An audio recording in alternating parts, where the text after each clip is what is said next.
People share stories with me all the time that they've had an ukulele sitting in their closet for years and years and years and they've never taken it out.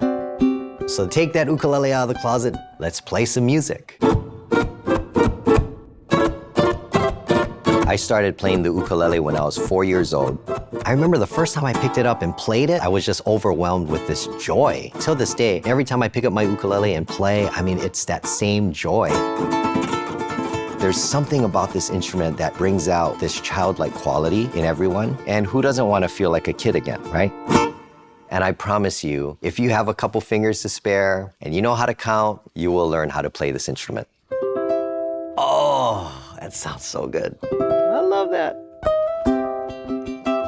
The beautiful thing about the ukulele lies in its simplicity. You have 4 strings, you have 2 octaves to work with, and that's it. Just take your finger and put it in the bottom left-hand corner like that, you know, and that's your first chord. It's a C7 chord. And then all you do is you jump up a string, and that's your F chord. And with that, you can play hundreds of songs.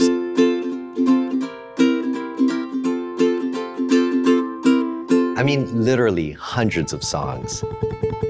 Utilizing a tremolo technique can be difficult, but it can give you that illusion of the note sustaining over a chord or for a duration of time.